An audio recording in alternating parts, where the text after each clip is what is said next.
It's time for the shop report with Barbershop Jay.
Yes! Welcome, ladies and gentlemen, to the Shop Report special presentation of the Turnbuckle. I, of course, am your host, none other than Creative Control J, Jubba J. What your mama say? Have your say with us today, rather tonight, with my guy to my right, none other than D Gully from the CO Lumbus, who is on tour right now. Yes, sir. Yeah, we are on location here. Thank you very much, sir. Thank you very much. Yeah, we're on location here, doing some traveling in Eastern PA. So for the daytime gig, my daytime gig, we're doing some traveling. So that's why we got a little bit of a different setup here. And due to some technical difficulties, I'm the IT guy, right? So who would best be able to handle the volume, the litany of technical difficulties but me? So we're going to get right into it, man. Talk about what we're going to talk about. Give y'all something to chew on, man. Something to give us an opinion about, and let's get to it, man. Absolutely. Have your say. Of course, we're going to be breaking down everything from LFG, all things WWE, AEW, and all things Squared Circle. We'll just say Yes, it sir. that way. Summarize it. And unfortunately, that does include not just the good or, the ugly, but certainly the bad or sad in this case. We did lose a well-known figure, of course, over the past week. And because, of course, we've had the absence of the show, wanted to definitely get your thoughts here and give some flowers from the program, Gully, if you would, on the legend that is and will forever be Sabu, yeah. Well, condolences to his family. There's what we do, how we choose to entertain ourselves and how we choose to enlighten and entertain others is, of course, I guess it's a gift. And he chose violence, right? How do you describe ECW without describing Sabu, right? Even just weeks ago, he was in the barbed wire match, barbed wire ring match, just weeks ago. Like, no business doing it, no business whatsoever doing it, but he still was doing it, still gave a great show, true to his nature, in terms of giving the fans what they want and being willing to do that, right, to take those risks. The story, like I said, the story of ECW and hardcore wrestling cannot be told without mentioning Sabu and what he was able to do in the ring and how he brought attention to it in a way of making such a violent brand of the sport still artistic in the way that other styles of wrestling have a bit of artistry to it. That's what Sabu did, and it's a shame that he's gone, because I think it's still fairly young at his age, despite the risks and the toll that he was able to take and tolerate, and where he put his body. So rest in peace, rest in power, Sabu. Thank you for entertaining us. Thank you for the path you the trails and the trail you blazed for future wrestlers and future fans of the sport. So my condolences. Absolutely. No, again, wonderfully said. And I will just echo those thoughts, and certainly to want to give our best to you know those closest to him as well. Moving along, I wanted to something that I want to be a little bit more upbeat here. Mhm. There is from Otis, okay? Otis All right. put out a tweet, and I can't think of anything better to tell me you didn't just say that than from creative. And so what I'm going to read to you, ladies and gentlemen, again comes from Otis, and it actually is in regards to the catering policy update. It's from Talent Relations. Snack cake availability. Hmm. Effective immediately, WWE will be making adjustments to the catering offerings at all televised and non-televised events, beginning with tonight's live taping of Monday Night Raw.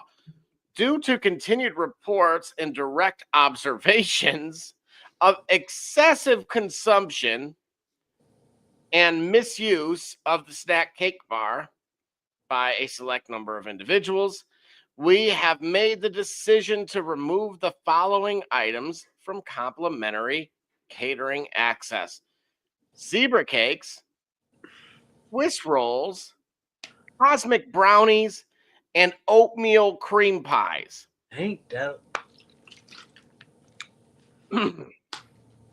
While the items will no longer be available free of charge, they will be available for purchase at the designated catering locations. And for male talent, $1 per item. For female talent and staff, $1.50 per item.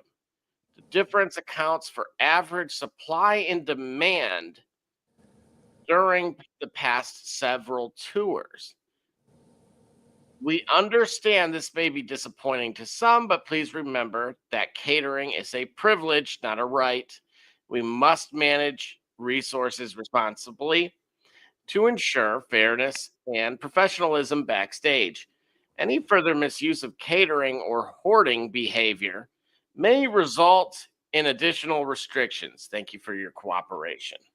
I have yet to see this be debunked, but what do you have to say about the Little Debbie snacks? Now, no, I mean, this sounds like something I've only seen this one time, and it was not, I mean, it was theatrical. It was in the movie Moneyball. Well, I would say we've been thoroughly enjoying the the women's matches as of late. I mean, Are you I don't suggesting know. that the cakes are somewhat of a play on words here, that we can credit the cakes for the cake? I'm just saying I've enjoyed watching the women's matches as of late. So read into that what you will. But Come on, somebody been diving in, you know what I mean? And the idea that Little Debbie, they coming for Little Debbie, you know what I'm saying? McCann Foods or whatever, whoever make Little Debbie, obviously they don't have a fan in WWE right now. But I mean, hey, listen, how many times, right, you see the caterer? You go up, right? You see like 15 people or however the amount.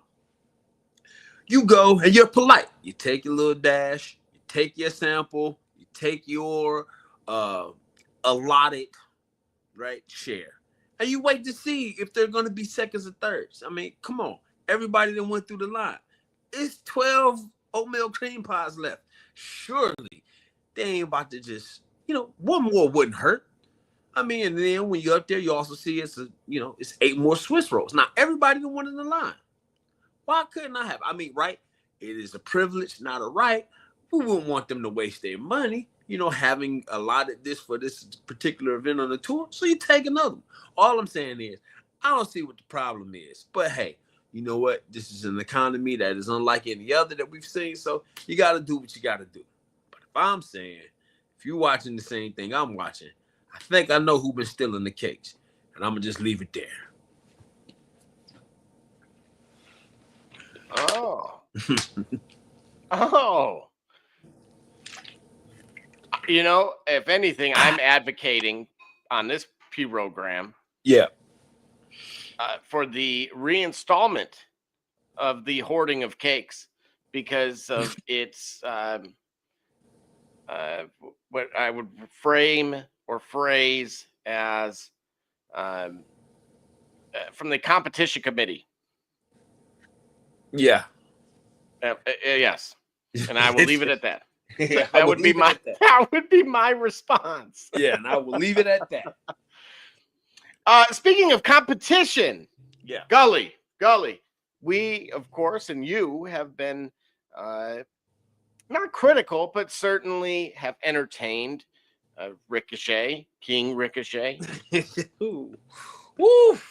And the promo god. That's right. The promo king Ricochet.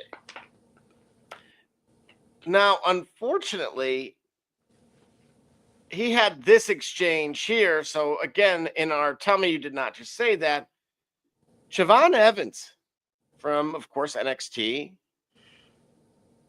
had entered into an exchange with said King Ricochet.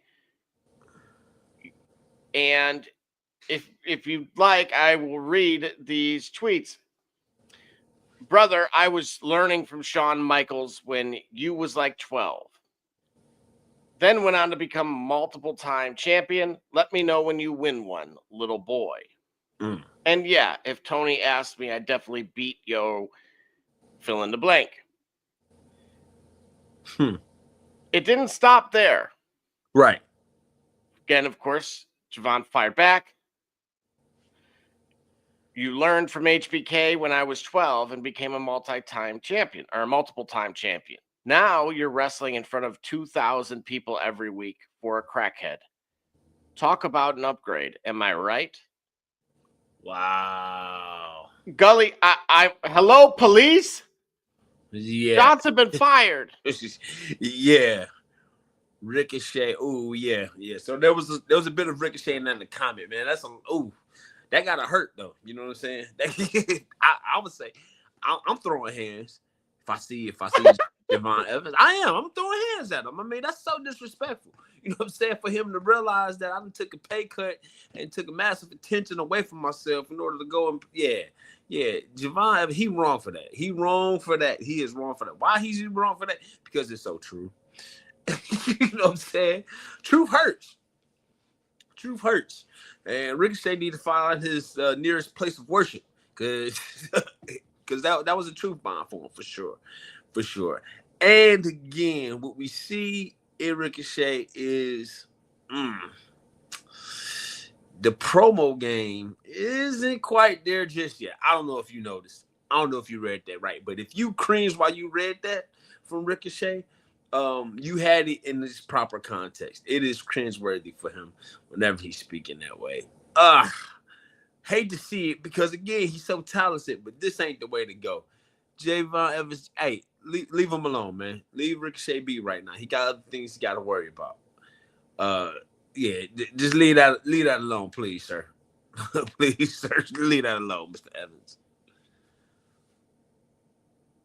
Yeah, speaking of leaving it alone, I was going to leave it alone where someone called him out for some other things, but I just want to, in terms of who got the better of this here? Clearly, Javon.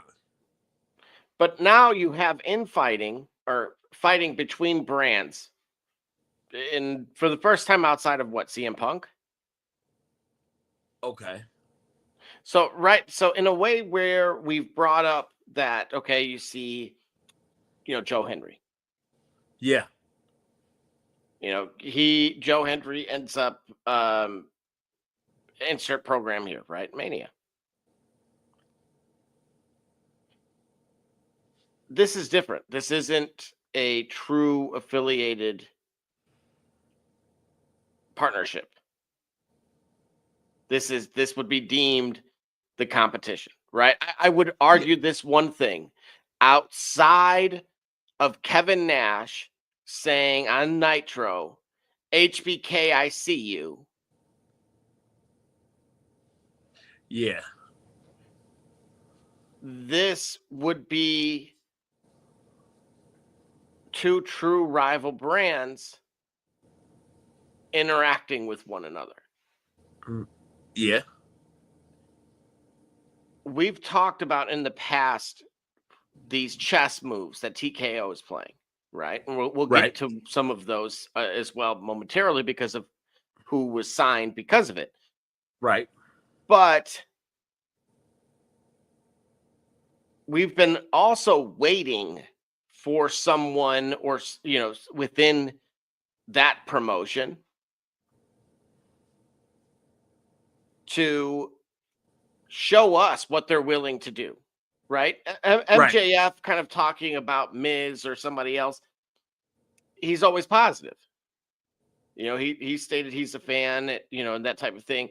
So it's never, none of that is ever kind of taken out of context because it can't be. And this, on the other hand, is direct shots being taken at one another. And this individual being on what we would consider the quote unquote C program, if just by definition. Okay. The C program guy is getting over digitally on someone who can talk ish with the best of them.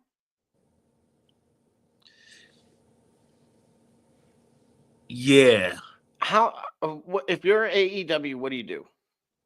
Oh, you're Ricochet, who's been bothered by the lack of following getting carried over historically. Yeah. I can understand why, from his perspective, he was willing to engage. But this just seems, as you said earlier, you're giving the L to AEW and to Ricochet specifically. But to me, this is potentially far more damning and speaks very much louder to those much more bigger and macro issues that the brand is facing. Well, I'm not sure it's as damning for the overall brand of AEW or the business itself. It was embarrassing for Ricochet to get sparked the way he is. Hang on a second. If your high school football team gets housed 56-0, and you don't play, you don't think your school, the whole student body, is owning that L digitally? Yeah. To some capacity, yes, it does. Yeah, it does. Yet and still, though, I'm not sure that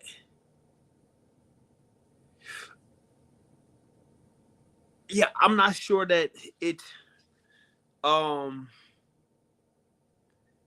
think the effects will pass, right? I'm more so concerned with, again, how it affects Ricochet as an individual or as a performer, and how it affects Javon. Then it's overall thinking like it being an entire reflection of the entire brand itself. Get what I'm saying? Like, I think that AEW, if they continue around, they'll be able to get through it, even though right now, Javon Evans have it just about nailed on the head on what he thinks about Ricochet or on Ricochet's impact and the decisions he made. But again, I don't think it's a professional overall brand. AEW, because here's the thing too, because here's the bigger point. AEW have a big problem kind of stepping in and intervening in situations remember they did that with Punk with with absolutely glorious results, right? He's back in WWE and and he's he's got an above average or an above cordial relationship with Triple H. So I don't know if AEW need to run and put their hands all the way in this one as well. They just need to get Ricochet a mic and get him someone that could help him on the mic, so that way he can better showcase his talents. Because speaking to people and talking trash clearly ain't it. And without saying a word, just prove that. You get what I'm saying? Absolutely. No, and interestingly enough, it leads into this here, which we've talked about guys getting over in the past, right, from the brands, and the response, right? As we'll dive into what occurred in LFG as an example, and obviously that even kind of bled over a little bit into a promo this evening with NXT, and what we got to the other day from Nathan Jones was this here. When I was at WWE or in the WWE, I saw something that stuck with me, not in the ring, but backstage. There'd be a wrestler they were trying to put over. Someone the crowd just wasn't vibing with. You'd hear boos from the audience or worse, dead silence. No reaction. And that's death in wrestling. So what did WWE do?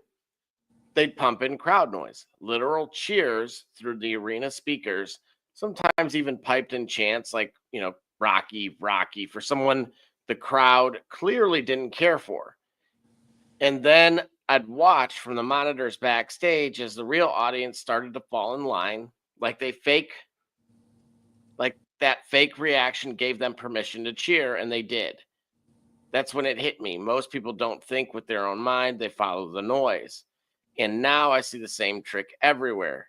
Politics, on the news, social media, they play the cheer track, and the crowd collapse like trained seals. Manufactured consensus, emotional manipulation wrapped in spectacle. It worked in wrestling. It works even better in real life. I'm going to stick to the portion of this that as it pertains to it working in wrestling. Okay. We've seen, if I remember the Indianapolis Colts were, to my knowledge, fined for doing this. Really? Absolutely. This was a handful of years ago, but piping in noise is a faux pas in the NFL. It is. So, look, I understand the concept of wanting someone to get over, but if the crowd is just not there, it's strange to me that they're that sold on shooting with that plan versus having an alternative. What do you make of all of that? Now that, again, we've talked about that, we're renovating here. We really are now. Yeah. So pumping in the crowd noise, I guess. So in Nathan Jones' opinion, if I read that right, it could be said that helping the crowd make a decision, and the manner in which they do so is inauthentic. And you know what? So what? But we know what it is. Like, what I mean by that is they're pumping in crowd noise. Like, we know that this is subject to happen. And so we have an ability as fans to be able to reject it. Here's what I mean. Half the crowd is all the time, no matter what happens. Half the crowd is always, let's go Cena, and the other half of the crowd is what? So for that reason, whatever help you might think you're giving, it's up to the fans as a collective to decide who we want to decide. And so we don't care how much crowd noise they're not getting. Because if we invested in the building, we're gonna like him or not. You know what I mean? Like Edge was built as a heel, but he became so great at it, he was an anti-hero, right? Brock Lesnar the same way. So what I'm saying is, if they, whether they pump in whether they enhance the crowd or not, the authenticity of what we're watching is going to remain, and we're going to decide to love it or reject it, no matter what, no matter who it comes from, no matter how it comes, no matter what. This here is just a matter of peeking behind the curtain to show how it's done. But I think that this went a little too far at trying to help make his point, and instead you sort of affected the delicate balance of, if you will, of the fifth wall, of showing how it's done. Right? He's just basically showing how it's done in terms of pumping in the crowd noise and when and where. Right? But you don't see a problem with that? I mean, look, I get that it is entertainment and it is a spectacle. Right. And, the very real aspects of it. Okay. And in addition to, kind of all that in the blender there. The problem I have is choosing the outcome as the fan. That I don't like entirely on the surface that our opinion is almost being nullified in a way. How do you get there? What do you mean almost being nullified? Because let's say we are dead silent, that we're beyond unimpressed with what we're seeing, and sure, okay. There's a handful of individuals that I don't have to bring up. I would say I'll look at, I'll use examples by other wrestlers like Bret Hart and referring to Bill Goldberg. Bill Goldberg?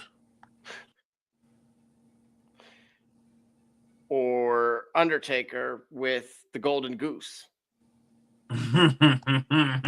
Oh. Call my wife. Brother, you got me. Oh, you got me, brother. Call my wife. Yeah. So I'm saying that. But you don't see an issue here. Like, imagine Hogan, just using Terry as the example, that he was only his meteoric rise. Yep. Was because of pumping in crowd noise. They manufactured a superstar. You don't have a problem with that? I'm using him as the example because of how successful he was at that time. Because imagine if that truly was the case, that it was truly manufactured. Then inevitably somebody that I like got traction because it was manufactured. So what does it mean? So are we saying that somebody that I didn't like got traction because of this? Let's look at the current roster. Yeah. If I were to say today that blank was the beneficiary of pumping in crowd noise, I bet you would be able to give me 2 or 3 names that it would probably not surprise you if it were the case, but you may see it my way if that were the case. Okay. Would you feel differently, for example, if Jey Uso, all right, was the recipient that the whole Yeet movement began as pumping in crowd noise in order to get him over? because of now. Remember when Bully Ray was hitting him, right? This is for your dad, and this is for WrestleMania. Mm-hmm. He didn't forget WrestleMania. No, he did not. He certainly didn't forget WrestleMania. What I'm saying is, this is the manner in which it's been done. So reflecting on who it is as individuals or as small segments of the fan base, reflecting on who they like or who they didn't like, it's very well possible that somebody that you don't like got a helping hand in terms of pumping in crowd noise. So somebody that you do like may end up with a helping hand because of the crowd noise. So it's effectively a wash in that scenario. My point is, it's just like the air that we breathe, or the stop sign is always red, or the flashlights is always, red, yellow, green. It is what it is. And That's even not Truman Show for you, dude. not necessarily. I don't know, man. This is where it gets weird for me.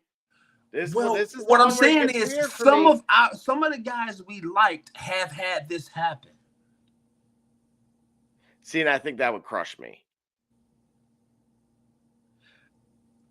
Give me an example. Who do you believe? Yeah, see, no, you ain't about to do that to me. Nope. I'll keep that to myself. Thank you very much. But I'm saying, at its core point, if they did it for the ones you don't like and they're getting exposed, you're getting exposed for it, like what Nathan Jones tried to do, then there's got to be somebody, there's got to be an all-time great, a great that received the same level of benefit and did, less work than what they needed to earn for it. Okay, then let me give you another example. All right. What if Dolph Ziggler never got over because of this? Because they were pumping in crowd noise for insert opponent here in order to get them over. Do you not feel a type of way now? I'm unsure at the moment. I would have to think about it. I'm unsure at the moment. But at face value, I kind of understand this is what has to happen. Because the fan is fickle anyway. As a collective, we can be fans all we like, but as a collective, we may not vibe very well. We may not vibe very well together. So individuals that get this help still ultimately are going to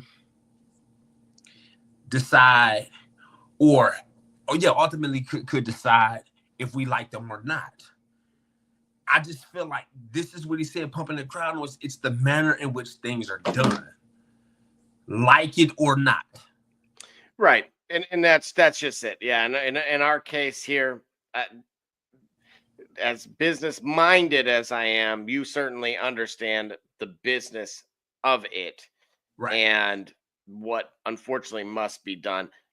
I don't like being coerced or into potentially liking someone, and I've always gone against the grain anyway, and so it's fine if that's how it is. Then it is what it is. I will accept it. Unfortunately, I just think there is someone throughout the last two eras that has ended up on the wrong side of it. And we hear we hear that quite frequently. It's not your time. Right. And I will say this to the universe out there. When you do see that person that rewrites it, Daniel Bryan, Edge, enjoy those rides, because that clearly implies they really were not supposed to have it. Yeah. I see Now, how you get there. Right. I see how you can get there, right? Because if if they want somebody to work, like, yo, we need to get them over somehow, some way. All right, let's put her in a match with said Hall of Famer. Okay. Mm-hmm. Right, it can happen. So what does that mean? That means that this young up and coming talent already gets a major milestone off of her bucket list. So now she presumably could have more free time to continue to grow and develop to continue to grow and develop. So why would it? I'm not certain it is such an egregious. I don't think it's Kevin Owens and and Randy Orton looking at each other's subwoofers while they're in the midst of a bitter hate feud on Raw. I don't. No, but could it be Logan Paul versus, say, Braun Strowman?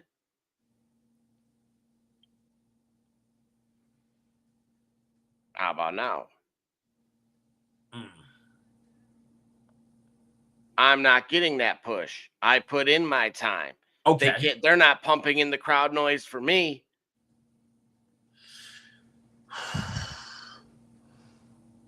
Right, and it could fuel adversity, animosity, a rift between athletes. So some people are getting it, and some people aren't. It's going to show through.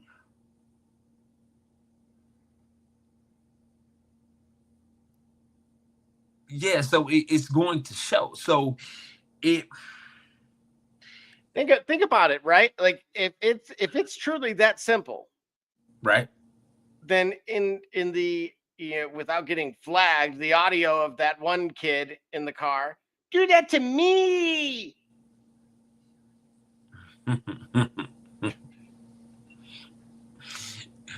Right? Yeah. At that point now you can totally feel a type of way, because if it's truly manufactured, well, why not I? Hold on, why this guy? Really, right. Why this guy? And I'm sure that has happened. You know, the question, the strange questions, like, why is this guy getting this and why is this guy getting that? You know, I understand that could be a point of contention between two people and a frustrations. But nonetheless, I watched this stuff all my life. I watched professional wrestling all my life. Yeah.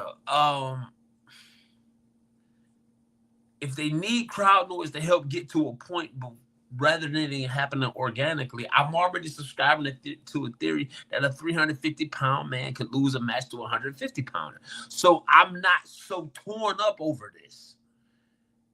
I don't feel like this is a whole, my whole life is a lie. You know, that's what I'm getting at. I don't know at the moment on today, and I know you're hitting me with different arguments. I know at this moment that I'm not as dismayed about knowing that they're pumping crowd noise to help talent as maybe I would have been, 15 years ago. Because I understand how storytelling works and the stories that they want to tell. So I'm good with it. And in that respect, or I should say, I don't mind it in that respect. But I don't have an overwhelming concern or fault of anyone for it. Get what I mean? Absolutely. Yeah. And now that, which leads into Jonathan Coachman. Seeing a lot of reactions to more cuts on the WWE side of TKO. Many of you, but they just had the highest revenue mania ever. How can this happen? You all have to understand they have been systematically cutting WWE personnel for the last year, and it has been brutal, but not talked about much. They want the company to be a West Coast company. If it comes down to a UFC or WWE person in the same job, it has been the UFC employee that gets the nod. The WWE as we knew it and the quote-unquote family workplace for many is long gone, and it really stinks, but it's their company now, and they will do what they want. Talent will be next also. first, before getting into the talent, if you could, this is the dark side of the ring. Sure. And this is also the fifth wall. This is falls within our renovation and demo. What do you make of what the coach had to say here?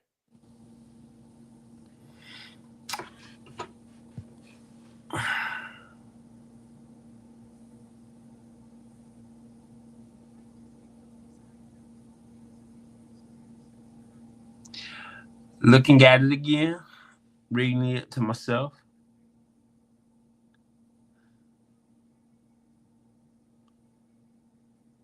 Yeah, he's stating the obvious. There's no more loyalty, or there's much less loyalty to a brand, to a company than there used to be, and it's almost as if the best way to achieve financial goals in a company is to do just this, is to have, to do what's best for you. In spite of all the revenue coming in, we got to make cuts. But this proves to others that, hey, do what's best for you on your end, right? Because, like he said, like the idea of it being family takes on a whole different meaning, and this ain't a family that somebody would just want to be a part of if they can move like this. Just like we look into the cuts, you look at who they cut.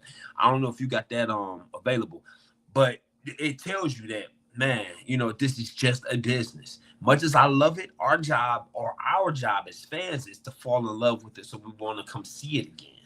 All right, and continue seeing it again. Their job is to create stories that get us invested and help us, through 2 or 3, help us escape our realities for just a little while, just to be entertained from here. That is the nature of the relationship. It's not a family. They are not brother. That's not my brother. They are not family, because things can change in any direction at any time. This is exactly what we're seeing here. He's just describing that, hey, this business, coach is describing that this business isn't the family that you think, and that it may not necessarily be a bad thing. If it's not the family that you think it is, then that means that you should be able to leave at any time and be comfortable with it, because they can fire you at any time and be comfortable with it. So that's where it should galvanize you to make sure that you taking care of what you got to take care of in terms of protecting the brand and the dream and the image that you have, because it's subject to scrutiny and it's subject not to be there tomorrow. So if that dream is big for you, you want to be able to carry that and create that and cultivate that, so that way you can survive when a multi-billion-dollar company, and then on the heels of making so much money on WrestleMania, decides, oh yeah, you know what, you don't fit in our budget. Yeah, I got a few thoughts. Obviously, yes, when you're running a business, it is just that, business. Okay. I will also say this, for those that have grown up like ourselves with it being a family-oriented business, this could be what opens the door for AEW. Yes. If they want to take on some of those great big household names and have them there for more than a cup of coffee, then I'm here for it.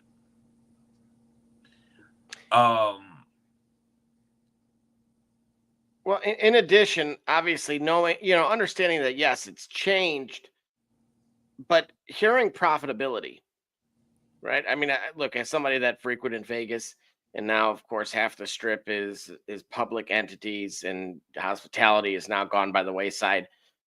And then hearing profitability, hearing kind of a similar tune here with WWE, to me, this is your new norm. This is why you're seeing more and more events going overseas. If you remember, it was only about 3 to 6 months ago that I brought up the fact that the events were no longer guaranteed and that they were wanting compensation in order to have them in insert city near you, as it pertained to the, we'll call the what, major 6 or 7 PLEs.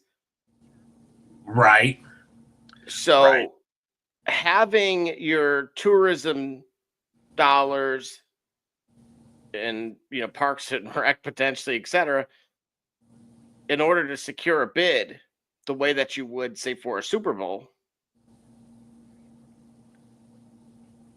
is quite a drastic difference. And that's why I believe it is going to do one of two things. It's either going to galvanize the fan base or it's going to drive them away.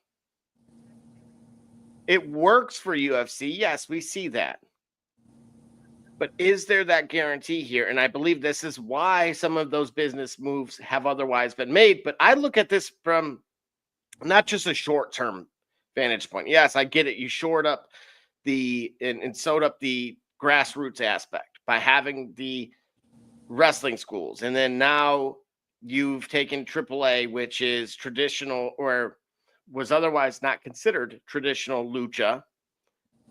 And now you formed an additional partnership with that AAA just recently did in order to try to bridge that gap there.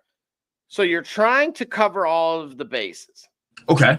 In a way that we've seen when, what was it? Maybe not Bellator, but Daniel versus Anthony Showtime Pettis, that bled over from one promotion to the next. Right.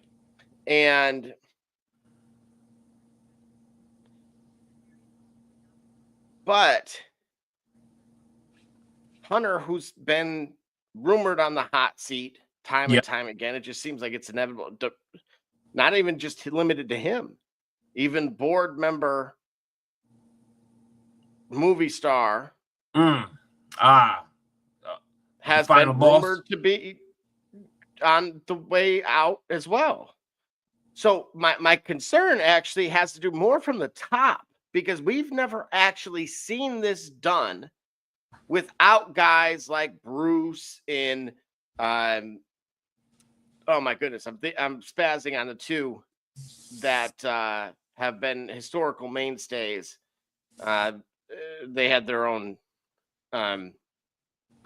issues, I guess, via the locker room as well. Okay. But when you take those pieces out, you said pieces. Can't call talent pieces. Remember? No. Because these are not your traditional talent. This is not your client-facing talent. Okay. Right? Your Triple H is not in front of the camera every day. Not on a at least not on Netflix. Okay. Right? And so Bruce absolutely is not. Who were the two? Who was Vince's right-hand guys? You talking about Briscoe and Patterson. Briscoe. Mm-hmm. Okay, when you remove those figures, yes, the product survived, but there were ebbs and flows that were there. What happens when they are all gone? Right, we've just reached this point where now I brought up WCW to you, offline, where I said, well, wait a minute. Yes, it had to do with both a combination of talent as well as budget when they were asking for the second show. We've talked about LFG, we've talked about Evolve, we've talked about NXT, now AAA, TNA. We've brought all of these up. Yeah. But if you take, at some point, dude, if you take enough pieces, you open up your hood of your vehicle and you unscrew one or two things, this might not be important, or it might be very important. Right. You'll never find out until you start that engine.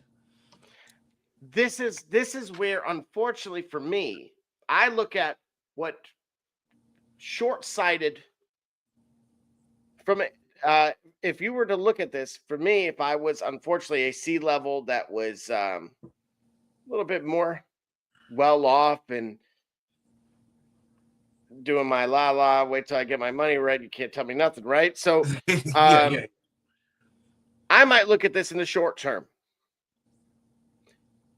But when you look at it from that long-term vantage point, there's no guarantees here. This isn't like UFC. My problem originally with UFC when I was, just starting to follow it, decades ago now, is I'm like, wait a minute. It was just the Iceman. I thought he was the real deal. And then it was Tito. And then right. Who in the heck is this guy? Who in the heck is GSP, huh? Who the heck is Anderson Silva? Yeah. And I got lost. If I didn't follow it day in and day out, I was completely out of the loop. And I couldn't follow along any of that stuff, right? And it's unfortunately called working a career. And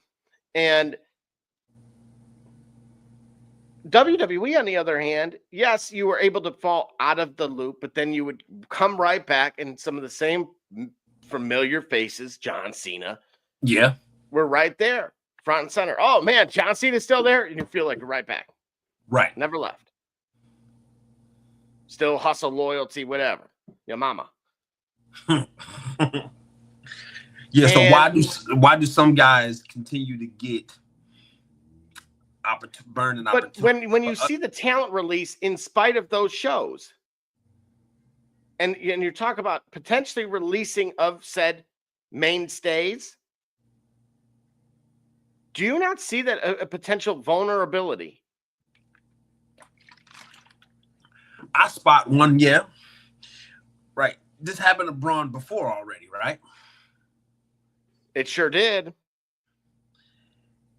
Yeah, so rather than having him waste his time languishing somewhere where they're not going to develop, they probably release him till they say, hey, we got something for you. In the meantime, go ahead and get your bread by yourself.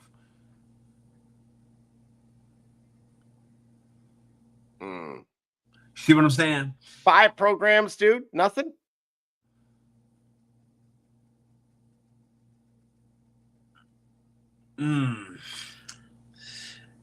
I hear you. But no, I think it might be I think it may just be that pragmatic. And it's like, we're not going to insult you by trying to help us develop a program that you're not going to be the future of.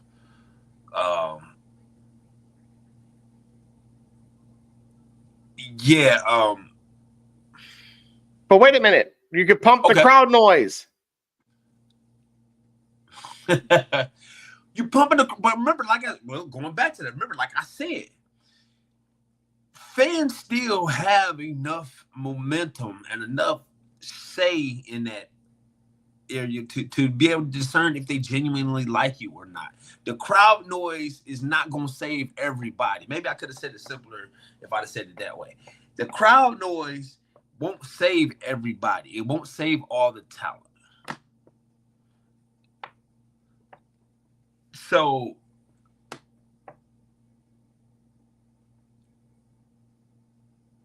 since it may or may not save, it can certainly help to influence, but it may or may not save them. But look at the folks. Look at the rest of that list, right? Yep. That's it was the entire women's tag division. Yeah.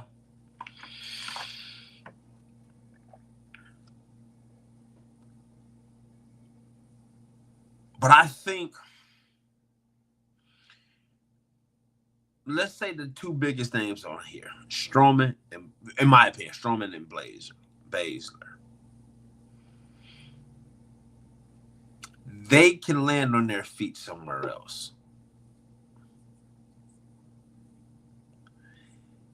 And for the other 3, it might not be as easy said and done. It may be easier said than done. They may not have those opportunities, but they can, of course, they have an opportunity to create one now that they've been released. But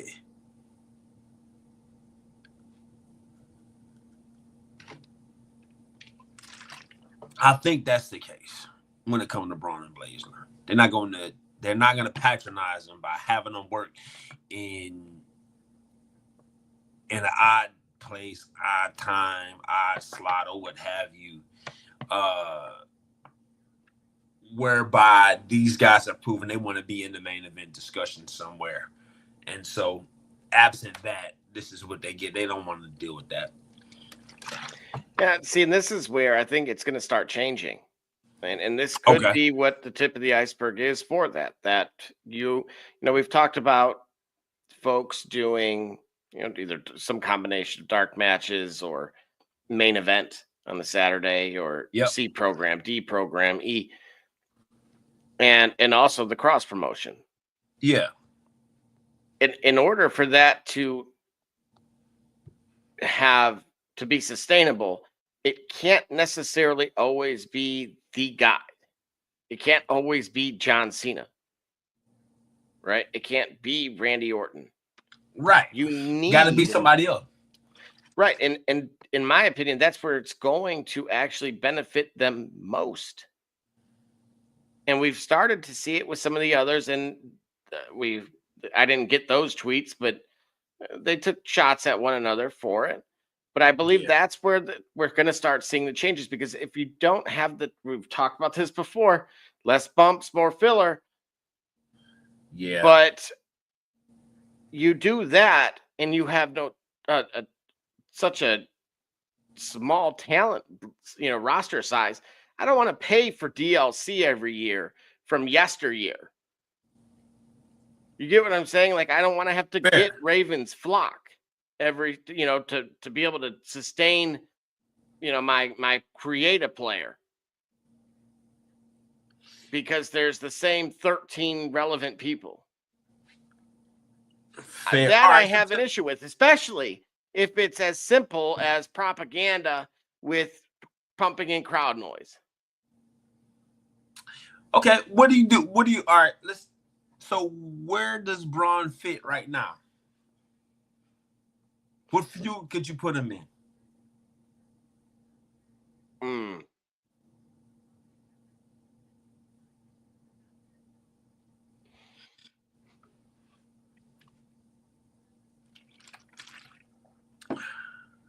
Is it necessary? The cuts? Mm-hmm. Yeah. Now, there were the rumor mill, okay, and all speculative, suggested that there were some kind of combination of expiring deals. I understand that. But then taking it a step further, questioning work ethic.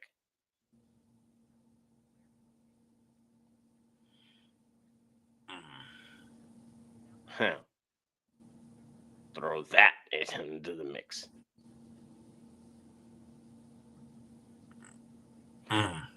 But this was going to occur to some extent anyway. It was. I think I just hate to see Braun Strowman on there again. At that point, you kind of ask, what do I need to do here? Is it because the injury? And then wouldn't you feel almost like, I would feel slighted naturally if there was, again, it was out of my control, right?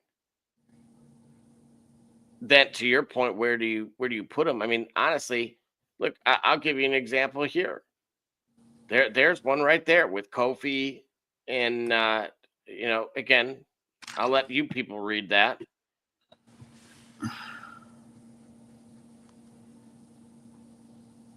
You can't have him standing behind there like Jinder Mahal once upon a time. Jinder Mahal. Boy. Like, it doesn't have to be, everything doesn't have to be a work. Right? Speaking of works, look, I'm going to dive into the LFG thing here momentarily too, because now we're talking about season 2. There's going to be some changes. Tupac. Right. Wake up in the morning, got asked for stuff. Yeah. And so but just to kind of cover the releases, I will say this. Yes, I expect the ones to be in December, right? Which we've seen historically. Right. I am curious what that mythical figure that they are chasing is, especially to Coach's point, coming off of record profits. I think at some point, this stuff bottoms out. And that's the part that scares me, because when you start going profits over product. Right. One day you'll look up and you don't have anything to offer and everybody will be gone. It's easy to cash in. Yeah. On a guy you didn't build. They didn't build John Cena.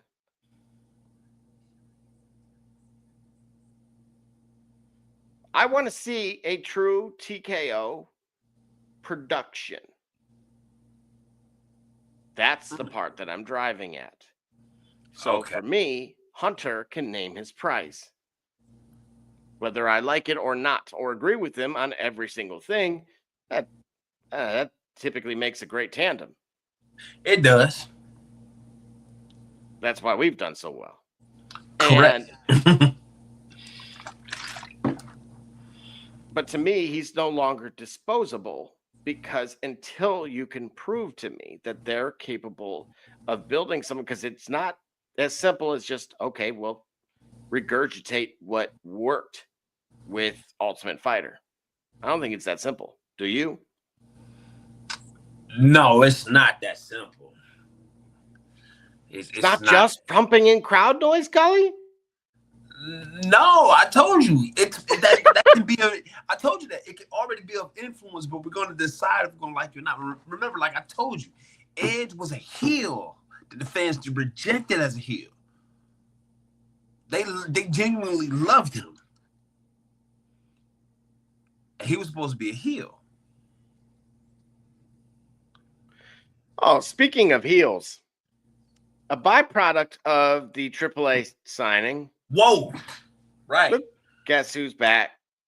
Wow. The case was thrown out, just from what I read. What do you make of this? Pumping crowd noise? You might not have to pump in crowd noise for this guy. But if the court of public opinion has already ruled on what was legally ruled in favor of him, then he's in for a rude awakening. But I'll put it this way, right? We look at that list, and then we look at this superstar now on our screen. If it were up to you, who do you think you can find more work for?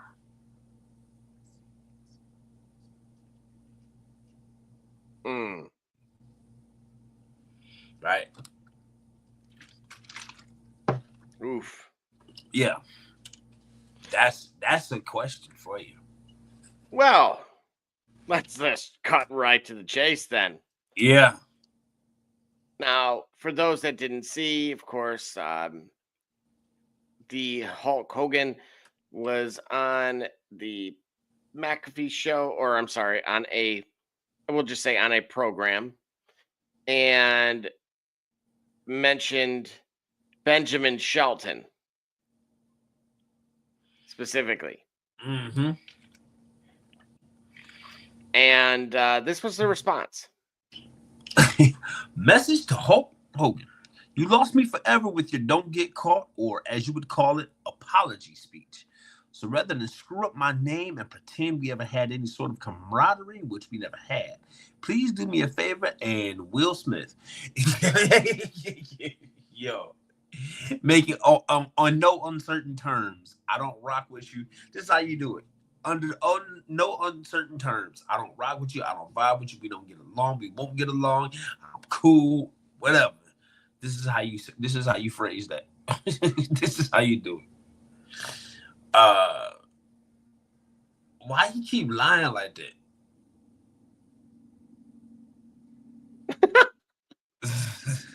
You know, like why he keep getting caught up, man? Like after a while, he just going to just say what he truly believes happened in his mind, and then that's it. Like, I don't understand why he keep lying like this. But credit to Shelton Benjamin for standing up for himself and speaking up for himself.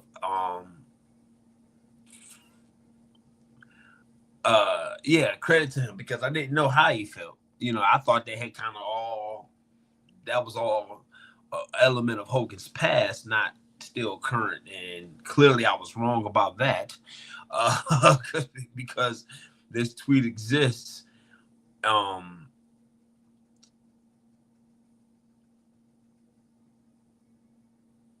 Yeah. So hopefully Hogan will learn that people can validate him. People have, much more free time than we have on our hands. We doing shows late. You know what I'm saying? So imagine somebody with free time enough to vet all of Hogan's stories over the years. Right? Why you keep lying?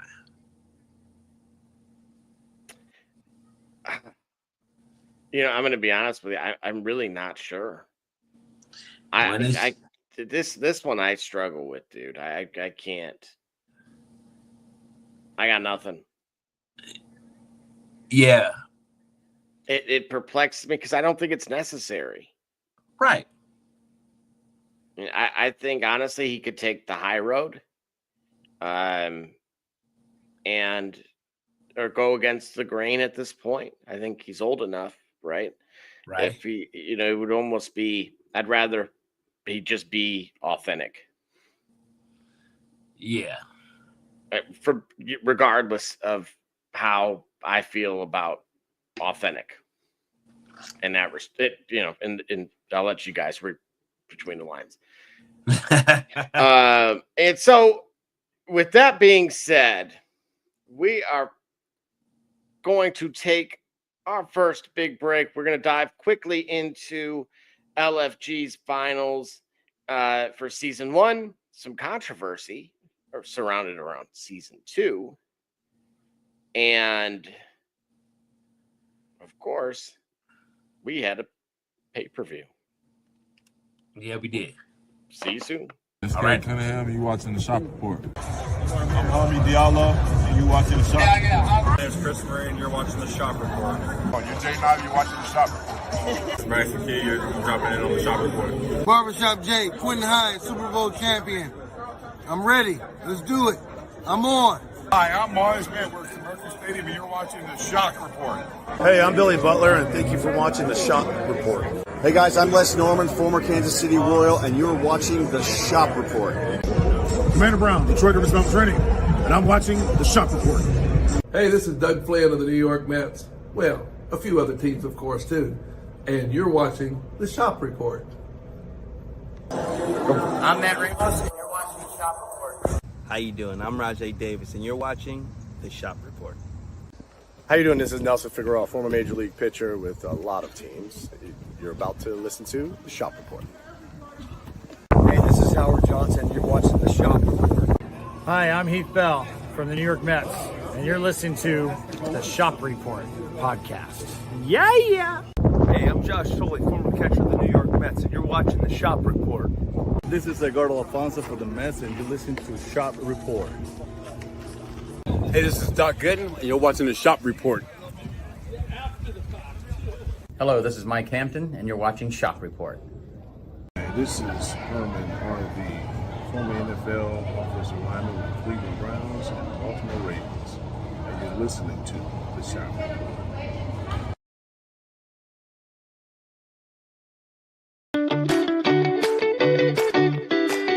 I'm Jordan Gudeman, and I'm the founder and CEO of Eddie G's Cookies. I was first diagnosed with a nut allergy when I was young. At the time, there weren't a lot of labeled items that said if there may contain nuts or there are nuts in foods, so my brother and sister and I baked a lot at home, and we enjoyed treats from mixes and things like that, but I noticed that it was not the same as what my friends were enjoying, and I started making up my own recipes. When it was time to pick a career, I decided to start a bakery so I could share my treats with everybody else. When I started creating my recipe, I was taking in all the things that I thought I was missing out on. A soft, chewy center, a crisp outside crust, and a taste that is just like it came out of the oven at a bakery. When I put all those things together, I'd come up with a recipe for a dream cookie.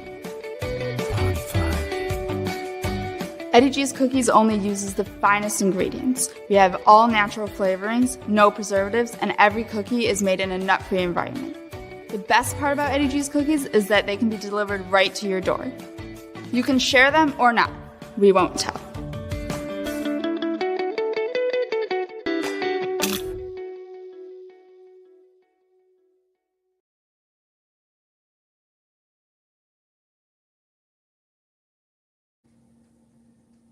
All right, and just like that, we are back, and we have an update, of course, from LFG. Yeah, we do. And this past Sunday, we were able to have our semifinals take place, and of course, Jasper Troy advanced. My personal favorite, Thunder Justice Kleck, otherwise known as Shiloh Hill. Again, dude, Thunder Justice, and we're going with Shiloh Hill. Now, remember those videos I sent you of the Beast? Yes. That is him. Yes. Yep. So just as a reminder, for added brownie points from me. Could I see them both getting a WWE contract? Yeah. Anyway, yeah, he's very entertaining outside of the squared circle as well. And then, of course, you have Xena and yet another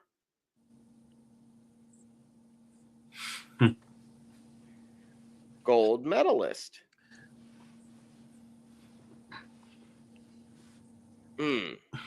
So, Gully Beef, this was some fireworks at the end here. Yeah, right? there was. They had them cut promos against one another. Right. And then, of course, their matches went on. I was very impressed. Yeah. Gibby. Yes, sir. What's up, Gibby? The goat. I was impressed overall with the matches that I'd seen. Man, but BJ Ray on the way out, yeah, took some shots. He had some parting shots at Bubba Ray. Yep. He was cordial with Undertaker. Yep. He also took shots at, of course, Booker T. Yeah. Did I understand the shots that he was taking? So again, for those that haven't seen, BJ by far, he's the one who left with an injury, came back, certainly was a heel by nature. Yeah. Naughty by nature, if you would. Yeah, literally. Right. And this individual pretty much said, look, you're pulling for Jasper Troy because he's your guy. Right. For Booker. And then for Bully, he said you're the worst coach ever and you're washed and old. Yeah. Now, Bubba Ray fired back a little bit. Yeah. How much of this? So you kind of gauged what their, again, it's that balance of in-ring ability outside, right? And mic work and that type of thing. Right. Clearly the pendulum was very much weighted for BJ. Go in terms of like it's his mic skills, if you will, that were overcompensating, or we'll say his best asset in the eyes of the judges. Okay. But now that you've gotten a chance to see this, has it changed anything for you versus historically how you've approached what you're watching with what we see on these particular networks?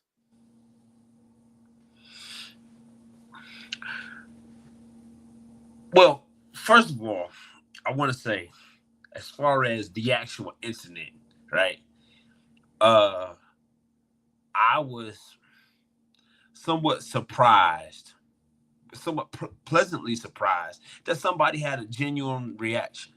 To me, I didn't necessarily think he sounded, albeit maybe improper. I was actually surprised that he actually stood up there, stood his ground, and stated what he felt. Genuinely and honest. Like, I don't like you, I don't rock with you, think you biased, I don't think you help me out as much. And for the most part, guys that are on there, those veterans, those Hall of Famers, took it. It's like, all right, yep. I disagree. He may have struck a chord with more than just the one that he did. And I'm not using names, for you guys to see it for yourself. But I forget I'll do it. He may have struck a chord with Booker T and Undertaker for what he said. Because I don't think it was rooted in like a hatred or resentment. I think it's rooted in this sort of shame. Like, yeah, I really wanted y'all help, and you didn't give it. But then he saved the best for one Bully Ray.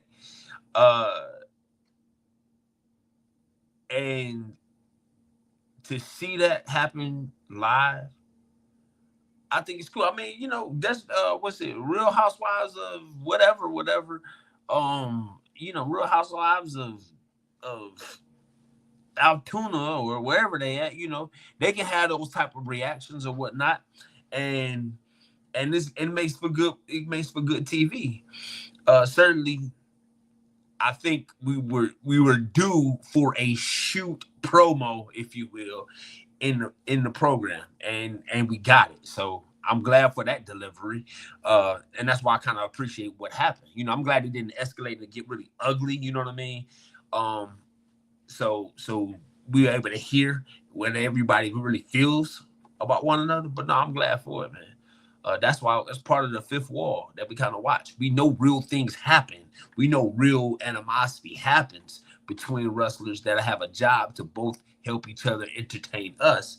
But when that breaks down, I'm kind of glad to see somebody was able to state how they feel and give back what they feel like got, you know what I'm saying, in terms of that negative energy, be able to showcase what it would feel like or how it would be if they were to receive what in fact they've been dishing out, according to how BJ feels. You know what I'm saying? Oh, absolutely. And that's why, I don't think that was a work. I think that was legit.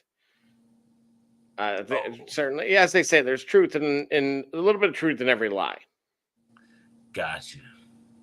Speaking of truth, and not our truth. Oh. Not this time. It's rumored that for next season, a judge will be replaced. And that judge in particular is Mickie James in favor of Michelle McCool. Whoa. And the individual, maybe not to blame necessarily, is, of course, one Mark Calloway, or Undertaker in this case. Obviously, yes, we know the relationship between the two, but he wasn't necessarily pushing for Mickie out. He just wanted Michelle added. What say you to that, as now that you've had the chance to kind of watch the season progress? Did you feel like Mickie James was not doing something that he felt Michelle could bring? Because she was there briefly for a split second in season 1, but that was it, kind of in and out. And so what do you think is kind of behind the move outside of it being financially beneficial? Literally, I don't believe that's why. Well, The Undertaker certainly earned the right to be able to flex some political muscle backstage to get somebody that he loves in a position, or get himself in a position that better improves their life. So I mean, it's nepotism. It's what people do, right? The idea that there's only room for one female, I hate that, because we see that in other aspects, other mediums of entertainment or other shows. There may be only one room for a person of color, so they found someone new, but in order for that person to be able to take a stage, somebody got to leave. So that is a concern that we don't have to ever worry about. Well, I should say we shouldn't have to worry about, because it's professional wrestling, should be room for more, right? So that's a little bit disappointing to me, because I don't know what she did that was so lacking consistently. You get what I'm saying? I don't think she was lacking consistently, or consistently lacking, if you will. So that's a little bit disappointing. But I think Undertaker, he's going to be a better referee, or I'm sorry, a better coach. And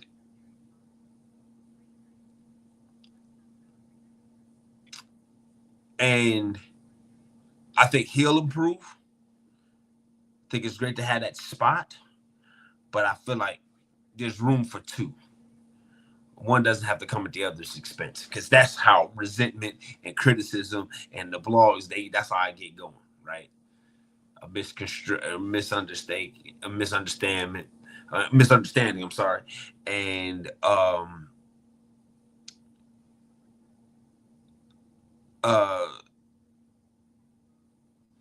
and then a contrived situation where they put people against each other that shouldn't be. I wish they were both there. Do you know what I'm saying? Because and so we have our final four here. Yes. Of course, as I mentioned, the gold medalist Tyra May Steele. Then Zena Sterling from Ohio, mind you. Yep. And on the men's side, you have, of course, my guy Shiloh Hill. And then, of course, Booker's favorite, Jasper Troy. Yep. Gully, who you got coming out on the men's side and on the women's side of this thing?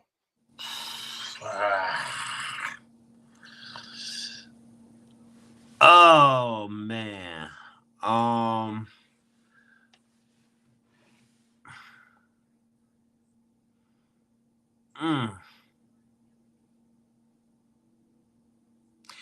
Man, I'm gonna need you. I don't know, bro. I think they're both pick'ems. I don't see. They can't both be pick'ems. I gotta pick somebody. Who would you pick? Who would you pick? Give me your pumping crowd noise for, Gully. Yeah, right. Give me your man's pick. So, quite frankly, I'm trying to be non-biased on my pick. And I honestly believe that Shiloh Hill is the better, more complete, makes sense in NXT, and I could see him on the A&B program. 100%. No, zero doubt in my mind. Jasper Troy, he is a little green on the mic. All right. I understand the emotional reasoning. Okay. That, is naturally very captivating. And that's why it is a difficult decision. But I actually think Shiloh is the most ready right now. And that's one of the strange things that one of the takeaways from this as well, from my angle, that I kind of got a taste of, I want to say 1 or 2 episodes prior, which was, I thought for sure Bailey Humphrey was going to go somewhere. I thought she was ready. I thought she fit the bill. Okay. And she was promptly eliminated. Yeah. And I was like barbershop picking St. John's to go all very much so. Yeah. Yeah, very much so. That was it was in a strange way. Again, as I mentioned here, very few can intimidate quite like the Big Show. And just to kind of give you an idea here of Bailey's size, they're not larger than life in the female division. Right. And some of the moves that she was utilizing Right. from previous superstars in the past, I mean, it all worked. But of course, she was ultimately she was my St. John's. And so unfortunately, yes, that didn't end well for me. So, however, I'm looking at these two here. And I'm trying to more so better understand our judges who it looks like, have you ever heard on like a multiple choice test that there could be two right answers and it's which one is actually best? Yes. Okay. I've My heard Google days, that was something that occurred. And when I see these two individuals, I kind of view it in that respect to a degree, that it's more so when you view NXT, what is your perception and understanding of NXT and as it's changed clearly since Sean has taken over? Right. And who is the better fit there? Because what we actually had this evening additionally was a promo. Oh, you kind of cut out for me. We have a what? So this evening, we had a promo cut from on the women's side with, of course, Bubba Ray and Undertaker. Yep. At this evening's NXT. And so when you think of NXT, in terms of you helping me pick a winner from the female side of things, right? What are you looking for? What's the criteria for someone to be on NXT today? Because it's not the same for what it was a handful of years ago.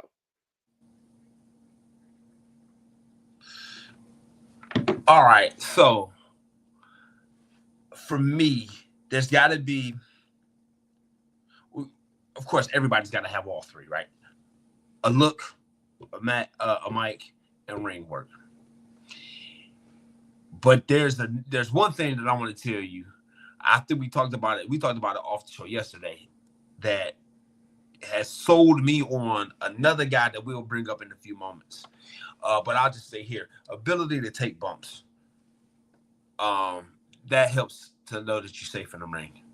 Because you're studying defense, and ability to take and sell bumps is paramount, especially for the female division, because certain things we like to see done in a professional wrestling ring. When women try them and they don't have that strength or that dexterity or what have you, it falls apart and then it looks underwhelming. So if you have the ability to take bumps as a female, that'll be great. Of course, a look, something that's striking, something that shows off just how womanly you are without being necessarily tacky or just tasteful. That'll be great. But then for me, I think the primary thing is they have got to be in a position where they're comfortable on a microphone, comfortable on a mic. That's what I think is when I look at the ideal or the best women's professional wrestler out there right now. I think it's some combination, some blend of those things that I mentioned right there. All right, ability to take bumps, to sell bumps, the look or the attire, being showcased without being overtly,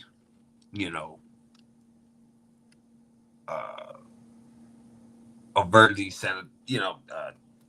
suggestive, right? And then being able to on a mic, because man, it's so cringe, so cringe when anybody's not good on the mic, particularly when it's female. It's so cringe, but that's it. And so that's my criteria. What is yours, Double J? Well, no, I'm going to more so utilize that to determine who the better fit is for me. And I think based on kind of what you're suggesting there, I actually feel like they are going to go with Tyra May Steele on this. I feel like they can't really go wrong. Yep. But she seems to fit every bit. It kind of embodies. She seems to be the better fit. Let me just say that, or the best fit of the criteria that you provided. Got you. Additionally, I'm going to stick with Shiloh Hill on this. I think he is. I could understand if they ultimately went with Jasper Troy. Yeah. However, I do feel like the better fit would be Shiloh Hill. He just, dude, that guy, that kid is complete, man. And it is just, he's ready for SmackDown tomorrow. I could see if he lost, okay, that was the rationale why. And we've seen that. I think I'd mentioned to you before that we had seen one of the previous individuals who were cut ultimately already make an appearance on a roster. So that was also very encouraging. So that, as a matter of fact, I hope we see that with Bailey as well. Because, Taker in particular had mentioned that she was going to change the game in the women's division. And that's talk about a resume builder. Yeah, it is. Yeah, it is. Right. Yeah, it is. So who's ready to showcase what they can do best on NXT? That's the true question. Absolutely. I will say this, definitely kudos to Sean and to the panel of judges, and of course to the contestants. Fantastic job all around. Very, very impressed. Don't know exactly how long the shooting took, but they came along very quickly. I would say this. I would go as far as to say this. The matches that I watched, throughout the last 2 weeks, but certainly on Sunday. Yeah. I'll just limit it to Sunday. Were worthy of any within any other promotion. So my point in saying that is we've seen some fake letters go out. Yes, we did. Some fake memos about certain individuals. Yeah. Supposedly talking negatively about the women's division in other acronym promotions. Right. But in reality, what I'm suggesting is that these individuals who may have not been cut out for or been the right fit for WWE actually very well could be successful based on what I saw, what the eye test showed me. So keep an eye out for them as well. Okay. But yeah, so otherwise with that, with LFG, any final thoughts from you on that before we transition? I think it was pretty cool overall to show us this as far as the fifth wall. This is definitively the fifth wall. We're watching them develop people right before our eyes to entertain us in the arena as if we believe it's true. We're watching it happen in real time. Then we get a guy like The Undertaker, the definitive gimmick wrestler, peeling all the layers back and being and I can't say being vulnerable like he was vulnerable, but exposing that he's a regular guy and has much wisdom and years and expertise as he has. He's still subject to be able to learn something new or be impressed, and that's refreshing to see. The whole program is refreshing to see, but it's just interesting to see guys talk behind the scenes about, yeah, I'm gonna take this bump, I'm gonna do this, I'm gonna do that, while we are watching Raw and believing that it's true. So it's interesting that a show like that comes along even at this time, but they've done it very well. So I appreciate them. I appreciate it, and I'd like to go. I'll be back for season 2. 100%. Yes, you will hear more from us about LFG, and certainly as season 2 rolls out. Givey did comment fantasy football rolling around, pre-fantasy draft stream soon. Absolutely. And Gully has no excuses this year. I have no. We already said we're doing the listener league, so So I gotta be right. We're already in May. Yeah, he's not playing, right? We're already in May, so like 60 days from now is July. And I know the league's gonna start doing that. Yeah, bro, for real. We're like July is like in 2 months, so we're gonna get these leagues together, and yeah, dude. Oh man, yeah, and yes, you are absolutely right. Yeah, I had to look at the calendar myself here. It is quickly approaching. Exactly. We got rookies, OTAs, mini camps going on. Oh, yeah. The most wonderful time of the year. Almost. I would say almost. Oh, yeah. For sure. Of the year. So, speaking of maybe wonderful times, dive into Backlash. Yeah, man. Hey, have you been like checking out the overall space here when it comes to the Backlash? Like, I've seen wildly different opinions of it. You know what I mean? Some people hated it. Others thought it was pretty good. I thought it was pretty good. The big, however, is it's titled Backlash. And if you watched it, Backlash would suggest, if it's the word as itself, the word in itself, Backlash suggests, all right, there are consequences to certain actions. Every champion walked in with their belt and walked out with it. Who got backlash?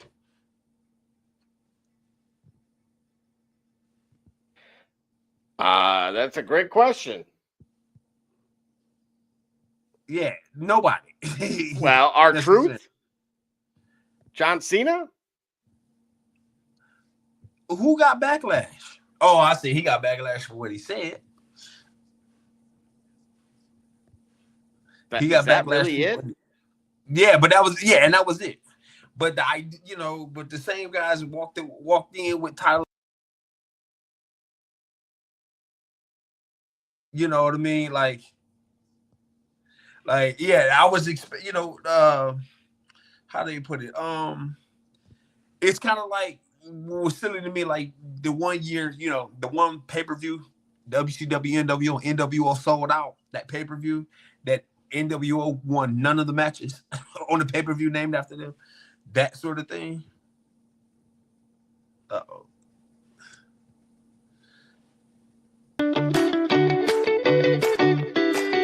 I'm Jordan Gudeman, and I'm the founder and CEO of Eddie G's Cookies. I was first diagnosed with a nut allergy when I was young. At the time, there weren't a lot of labeled items that said if there may contain nuts or there are nuts in the food, so my brother and sister and I baked a lot at home, and we enjoyed treats from mixes and things like that, but I noticed that it was not the same as what my friends were enjoying, and I started making up my own recipes. When it was time to pick a career, I decided to start a bakery so I could share my treats with everybody else. When I started creating my recipe, I was taking in all the things that I thought I was missing out on. A soft, chewy center, a crisp outside crust, and a taste that is just like it came out of the oven at a bakery. When I put all those things together, I had come up with a recipe for a dream cookie. Eddie G's Cookies only uses the finest ingredients. We have all natural flavorings, no preservatives, and every cookie is made in a nut-free environment. The best part about Eddie G's Cookies is that they can be delivered right to your door. You can share them or not. We won't tell.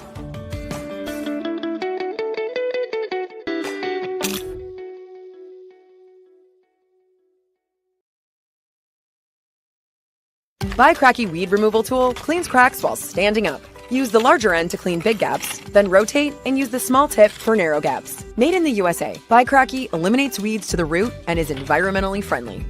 Cracky, save your back while you clean your crack.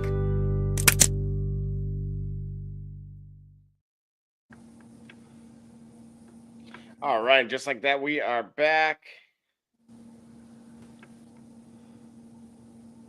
And we got a comment here. Apparently, it was from consumption. It was consumption related. And as Gully pointed out, it was performance enhancing. Yeah. Yeah, it could be performance enhancing for sure. We know where put the Debbie snacks down. Yeah. Or don't. Exactly. We started a GoFundMe. Link soon.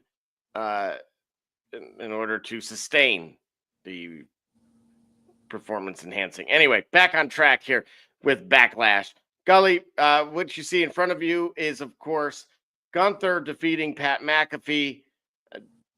Any surprise? Obviously, anything from this? No surprise. I was sort of agreed with some of the talk and the chatter around it. I think this match was a little longer than it needed to be, but Pat McAfee is an athlete, ladies and gentlemen. Like, Pat McAfee is an athlete. You know what I'm saying? Oh, barbershop. No, we not. But if you look at the mouth, never mind. All right, so, yeah. Oh, I'm sorry, guys. I think I'm having some camera issues, man. And I don't know what they could be from. All right, cool. But yeah, Pat McAfee is an athlete. And he proved that. And it was a pretty cool, pretty interesting, or pretty good story. You know, he went to bat for his friend and took a butt whooping. You know, it's happening.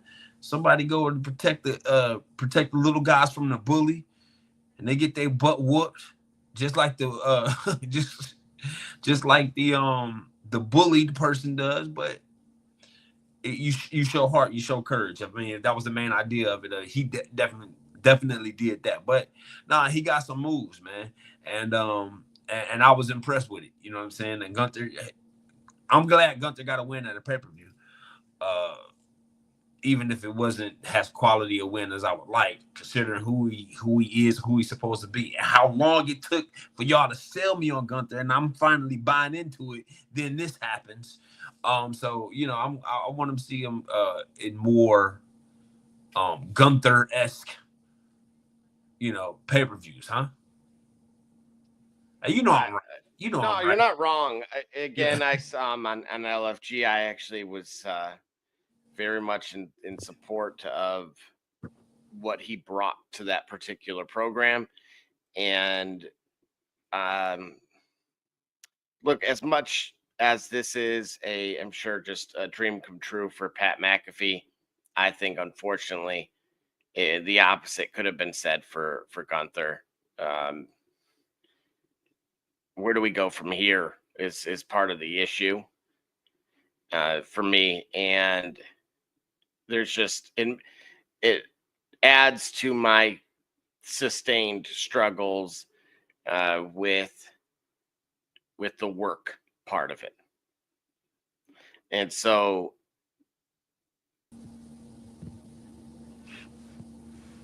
okay. Outside of that, again, that was kind of all I had for that on my end. We of course had John Cena victorious over Randy Orton. What do you make of that? Oh, I didn't give a star rating, and we got to get our star rating. Oh, that's right. You do have to give a star rating. So for Gunther on Pat McAfee, I give it two stars. I'm gonna go 2.5. I do like the theatrical aspects of it, of him dragging Cole into the ring. Pat almost getting over, and just I thought they Yeah, my did bad. well. Yeah, you know what? I think we're going to match it. Yeah, 2.5 as well. Because see, two stars seemed like it was totally bad, but 2.5 is 2.5 is better because it was there was some when I say emotional, there was some moments that was gripping, and again, and that half star is largely because of those the emotional moments, the storytelling, and the fact that Pat McAfee is an athlete. You know what I'm saying? That backflip that he landed. Yeah, the backflip that he landed as a counter. That was amazing. So yeah. Next match though. Absolutely. So again, moving right along to John Cena retaining, if you will. What did you make of that? That was a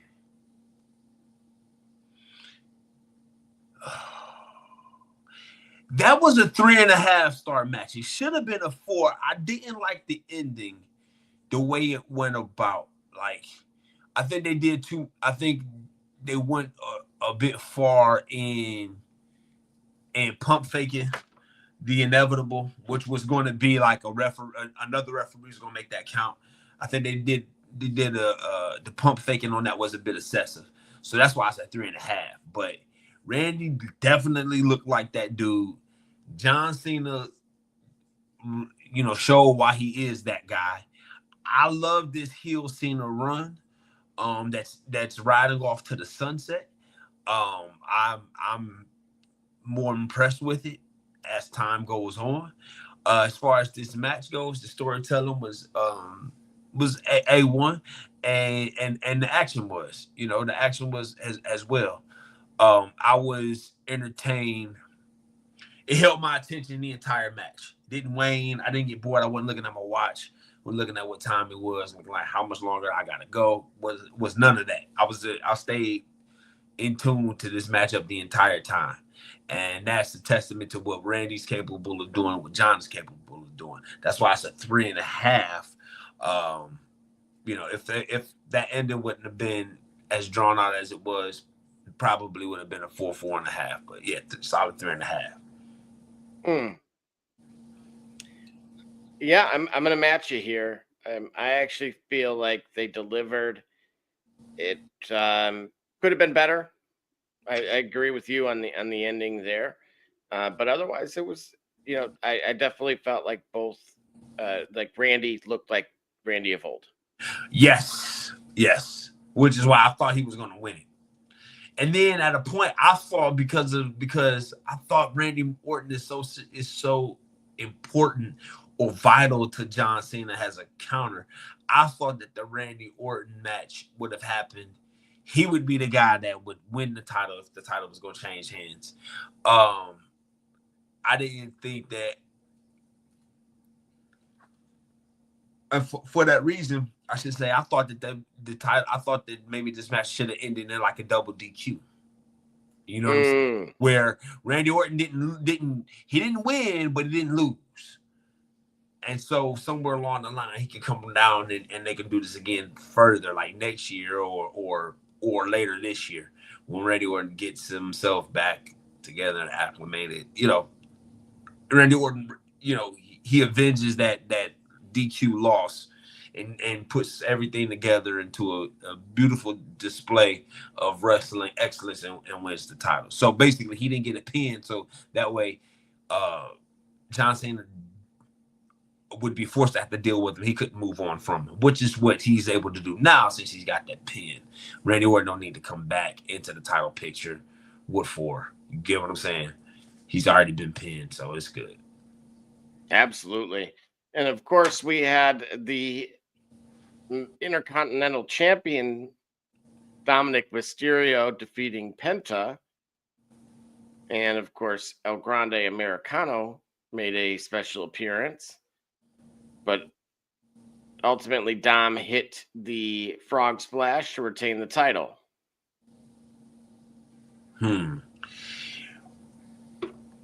Okay, ladies and gentlemen, strap yourself in. Here's what I'm saying. I'm on board with Dom Mysterio after this match with Penta. I'm on board with him. I'm on board. The only thing that he needs is something that's going to happen eventually. I think he's ahead of his technical ability, his technical arrival, and so I think that's what bothered me the entire time. I don't care at this point because I know and I trust that his technical ability and his in-ring ability will arrive and will match his persona and his wardrobe and all that. The reason why I say that is because, man, I remember as a kid, every time WWF Superstars would come on, or, WWF Spotlight, it was Coco Beware versus the Brooklyn Brawler, or Crush versus the Brooklyn Brawler, or The Undertaker versus the Brooklyn Brawler. I didn't recognize what enhancement talent was. I didn't recognize as a kid. I'm like, man, Brooklyn Brawler terrible. Why they always got to wrestle Brooklyn Brawler? I didn't realize that's the guy that knows the ropes and the holds. He knows how this guy is going to wrestle in the ring, and he knows how to take a bump, such that when you're prepared enough, he orders you, and you can tell you're prepared. Basically, he takes bumps. I'm sold on Dominic Mysterio because taking bumps that I observe is almost an art itself. And you got to take a bump such that it looks like it's delivering punishment and helping your opponent look good while you get embarrassed, while you take a hold. And you have to know how to take a bump such that you don't hurt yourself. Dominic knows how to take bumps. Wrestlers that know how to take bumps, I have rarely seen wrestlers, young and up-and-coming wrestlers, that know how to take bumps that don't go on to become good, if not great. Those that don't know how to take bumps, let me make sure I say that clearly. Wrestlers that do know how to take bumps, rarely have I ever seen them fail, or they have a tendency to go on to be good, if not great. I'm not certain of wrestlers that know how to take bumps, but then don't survive in that profession. Dom knows how to take bumps. That's what sold me on him. I'm Team Dom. I love that match. That was a 3.5. That was a 3.5 out of 5. That match. All of it was good. It made sense. Yeah, so that match right there, 3.5. Easy. What say you, Double J? No, that works for me. I will actually just go a little bit above it. I'm going to go with a 4.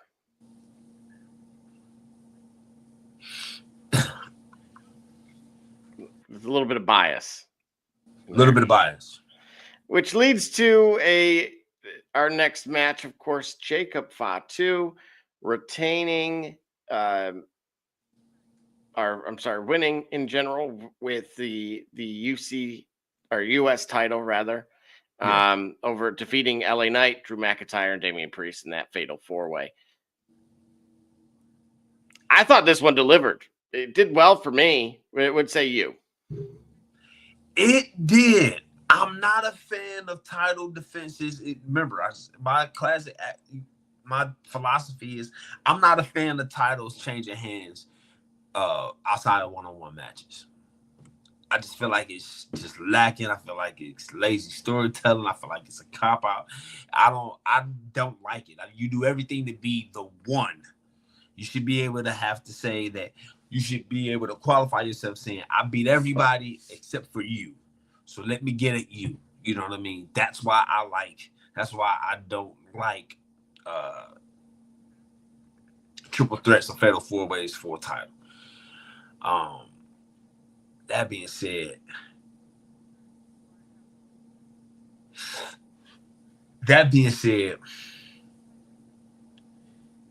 this one delivered. Everybody got their chance to shine, and it all made sense. It flowed. And I was really impressed. I'm going to give this one, I'm going to give this a 4-star. I'm going to give it a 4. I like that. I will echo that myself. I'm going to actually reverse. I'm going to pivot here from where we were just the last match. So I'm going to go 3.5. 3.5. Okay. I gave it a stronger rating than you. I gave it a 4. You gave it 3.5. All right, bet. Absolutely.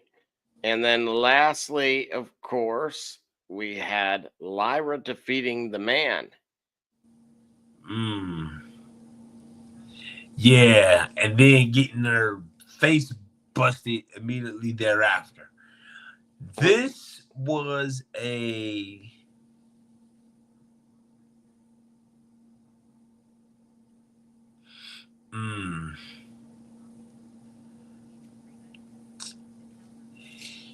let me see. Hold on. Now, see, I got to remember. It's just a couple days ago. I got to remember much about this match.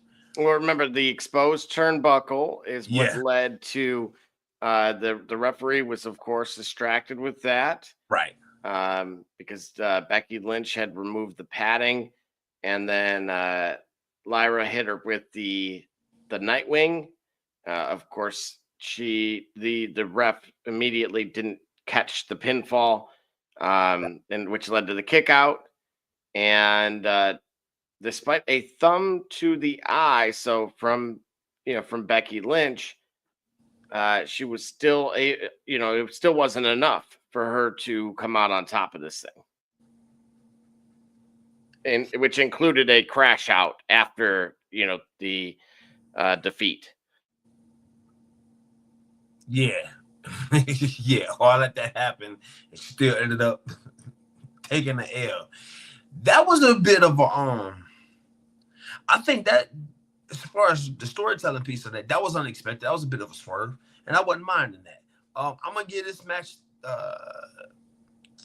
after further review, I'm gonna give this match 3 stars. We're on the same page. 3 for me. 3. All right, cool. I needed to be typing those down so I could tally them up so that way we can tell you what we gave it. But I think we were much kinder about this pay-per-view than the rest of the universe. But I'm just saying. I'm just saying. Yeah, well, for once, right? Usually we're the biggest critics there. So again, overall, I thought, what's your final thoughts on Backlash here? Final thoughts on Backlash. Aside from the fact that nobody really got Backlash, I think there was a continuity error in that case. It was an entertaining pay-per-view. I enjoyed it. I enjoyed it from start to finish. I think it was. I think generally speaking, it kept good timing. I know I said that. Couple of the matches they ran a bit long. So they ran a bit longer than they need to, but all in all, I don't think we were there, watching it way too long for no payoff and no real logical reason to keep a match that darn long. But this one was a solid pay-per-view.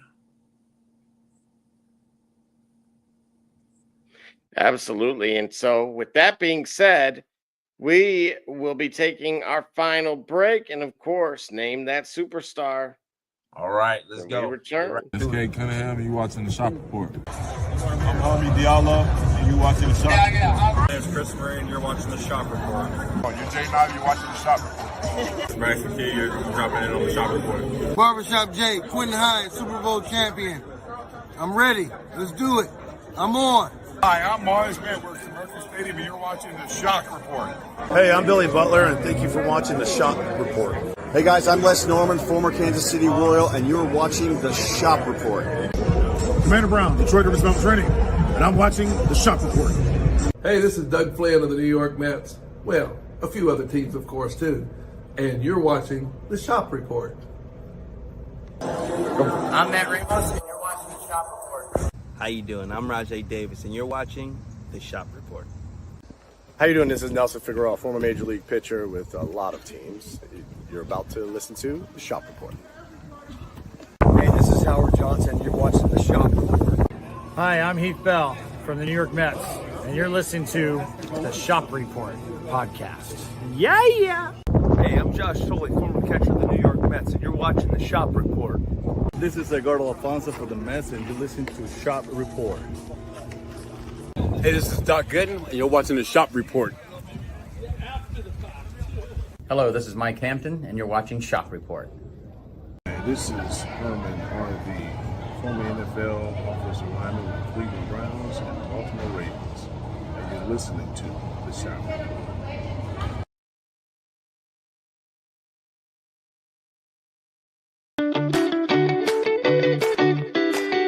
I'm Jordan Gudeman, and I'm the founder and CEO of Eddie G's Cookies.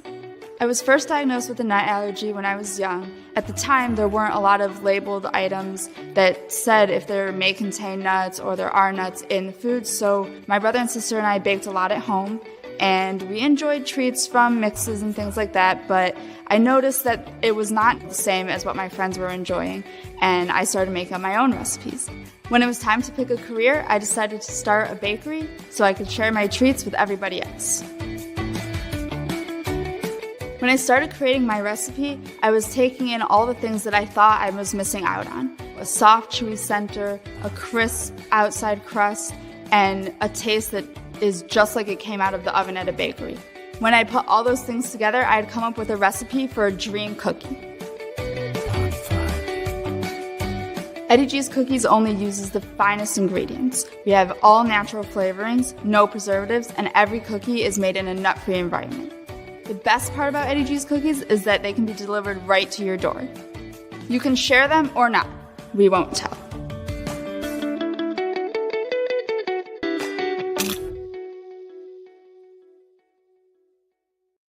Cleaning the cracks on your pavement surfaces can take hours and be torturous on your body. Until now. Buy Cracky Weed Removal Tool was designed specifically to clean pavement cracks in a fraction of the time, all while standing up. Buy Cracky's patented design incorporates a two-sided steel blade and is encased by a durable fiberglass shell. Simply use the large end to clean big gaps, then rotate and use the small tip for narrow gaps. Made in the USA, Buy Cracky eliminates weeds to the root and is environmentally friendly. Buy Cracky. Save your back while you clean your crack.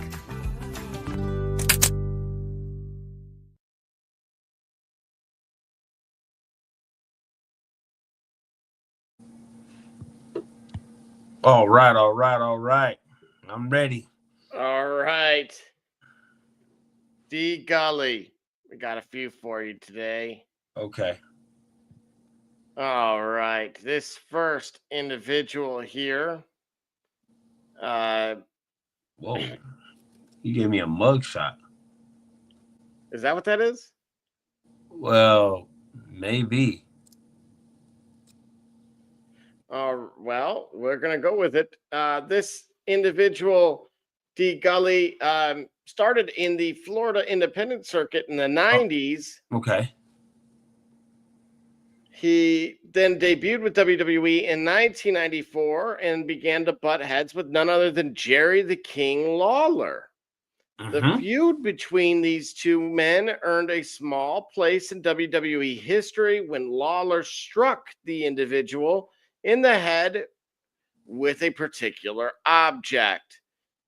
Considered to be one of the first occurrences of what would become hardcore ring action, the act itself was so shocking that the King was forced to apologize for demonstrating such brutal aggression on television.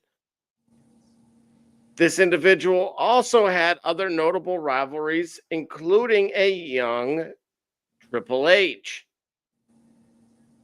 He would have another distinction when he gave Triple H his first loss. This also would put him as number 30 in the 1996 Royal Rumble. We're not talking about Bastion Booger. No. I think the dumpster Drosy. D. Gully, name that superstar. Hold on. Oh my God. Oh. And not Bastion Booger. Hold on. Oh, bruh. Oh. Wait. No. This is a live reaction. Oh. Oh, bruh. hold on.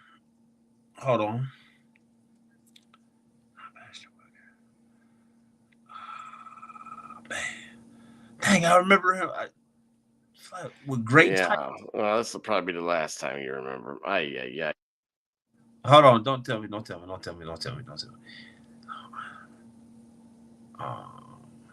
blue. We already did that. Can't be Blue Meanie. That face looks familiar. Hold on.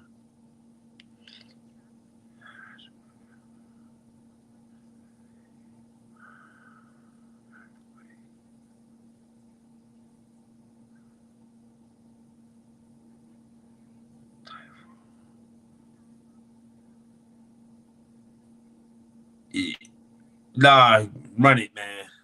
I'm gonna hate this too because I think he like right there in my frontal cortex, man. But I can't get him. Who is it, man?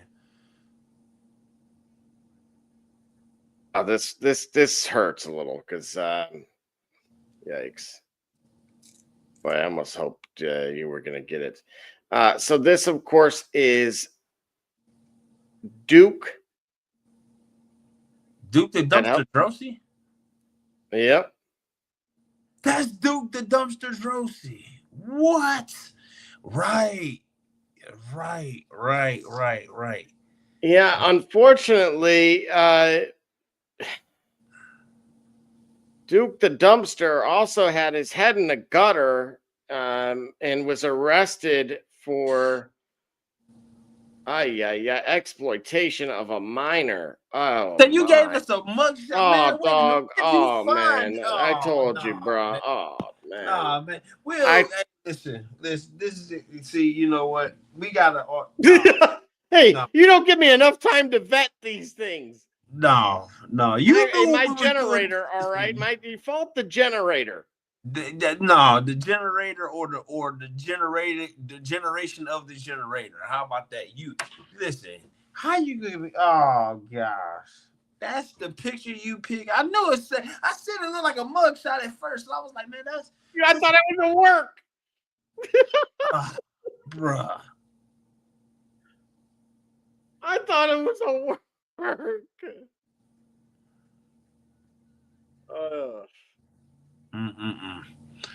Yeah, next one. All right, yeah. We're gonna go next one here. Oh, dude. Okay, so this is not as bad. All right, well, I say not as bad, like because it's normal. All right. Yikes. Boy, oh boy, who needed a commercial break better than me right then? My goodness. All right, so this individual, D. Gully, let me get this other gentleman off the screen. So apologize, folks. All right, so this individual, of course, made his first appearance in June of 1989 in a dark match. Okay. He made his first television debut in January of the following year of 1990, which he was revamped into the particular character that we're utilizing today. Vince and Pat Patterson were convinced of this individual's star potential, and he was pushed into a storyline with none other than the Golden Goose himself, Hulk Hogan.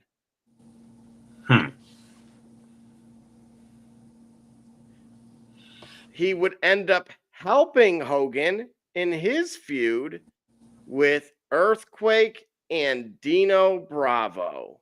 Typhoon. D. Gully, name that superstar. It wasn't Typhoon?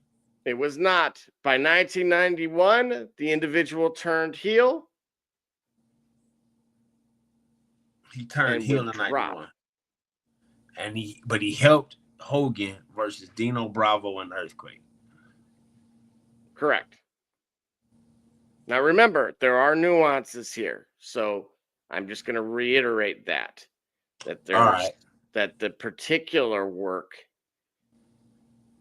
you may have been on the right track. Okay. Might have been on the right track. All right, so it's not Typhoon. All right. Earthquake, passed away, Typhoon. Okay. Now, this individual would, once turned heel, aligned himself with Earthquake. Okay. And ultimately was managed by Jimmy Hart. Tugboat Thomas. That is correct. Absolutely. Yeah. And that's what I mean. That is why he is our resident savant, D. Gully. Yes. Absolutely smashed that. And thank goodness redeemed me from from the depths of which we was about to have. Look, you was about to bring us into the principal. We still probably gonna end up in the principal office with Barbershop J because of that. But at least we can say, hey, listen, we got it. We rectified the error. Okay, we got one. Dude, think about how many images there are like that. Yeah, I didn't know. Yeah. Well, not like Biggie said. And then it came off of a generator, no less. Like, yeah, right. Like, because remember, I mean, there's a part of this. Because otherwise, dude, I'd be giving you every Ravens flock member and known associate. Right. Exactly. You would have gone through 2 times over the entire WCW roster. Right. So, yes, I encourage a little help. And unfortunately, this one steered me a little bit astray, if you will. But we got it lined back up, thankfully. And again, ladies and gentlemen, and everything else for that matter, that was Tugboat Thomas. And of course, yes, he would go on to be a part of the Natural Disasters, which, to my understanding, I believe they were inducted into the WWE Hall of Fame. Yes, they were. And of course, Earthquake left WWE in 1993, which left him wrestling in lower profile singles matches until he finally left the company.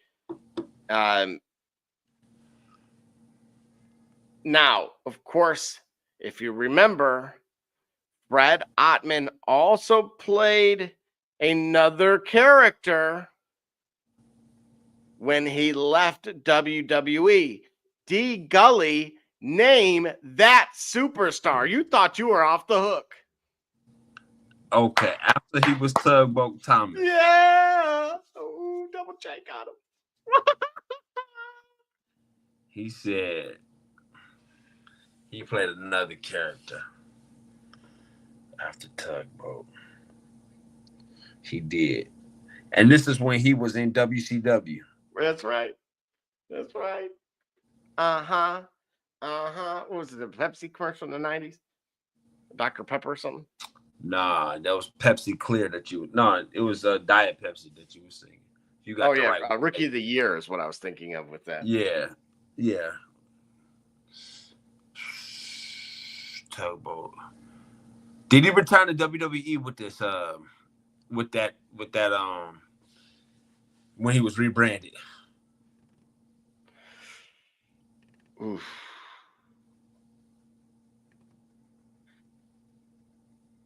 No. Wait, let me double confirm that, because I.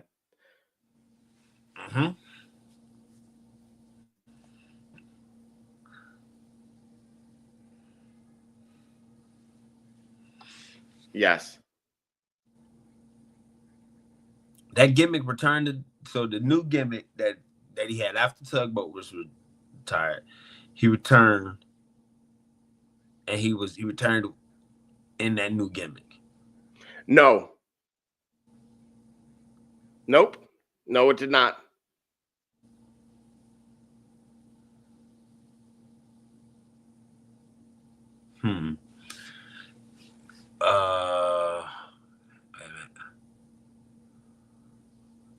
And you said, yeah, he returned to WWE with that new gimmick? No, he did not. He did not.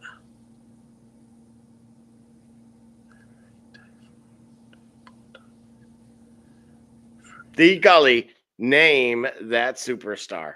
I love this, that we've come full circle in this. All right. Remember how I phrased it, right? Okay, go ahead. So one more time here.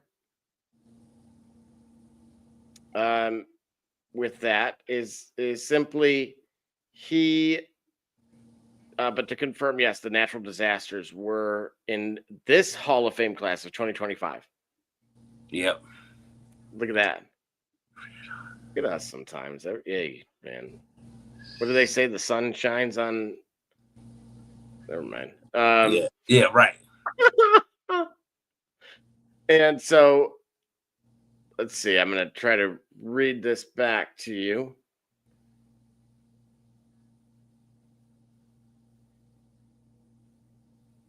It is okay.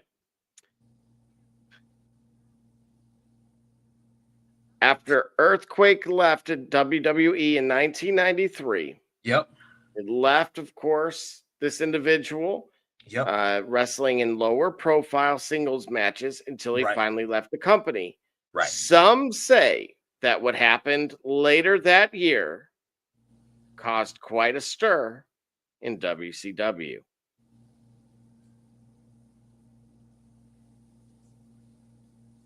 D Gully, name that superstar. So what happened? Okay, here. Superstars what happened to WWE. Yeah, so that would have been 1996. Been NWO. Okay, man.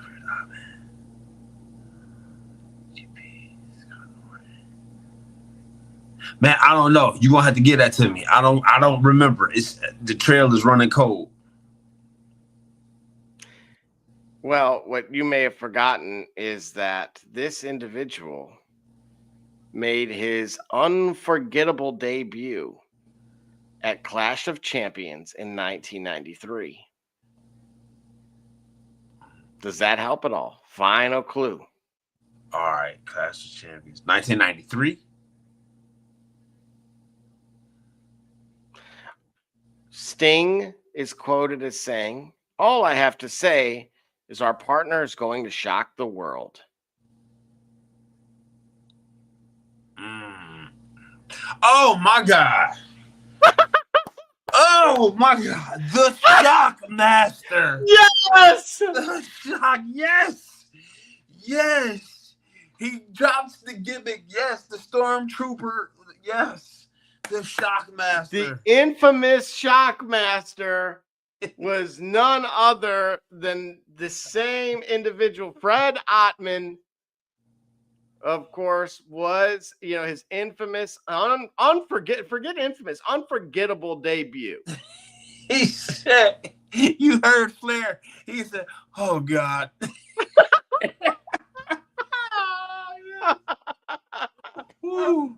Oh man, no. What's best about it was when they showed this debut, they showed it to Haku a few years back. I ain't never heard that guy. Oh, yes, the Shock Master. And all of its glory.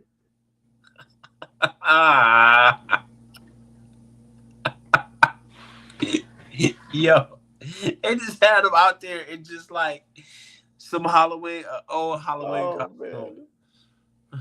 The Shock Master. That's it. Yes, ladies and gentlemen. It is Fred Ottman. What a show. Talk about redeeming yourself on my end.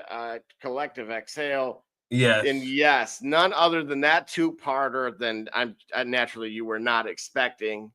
Right.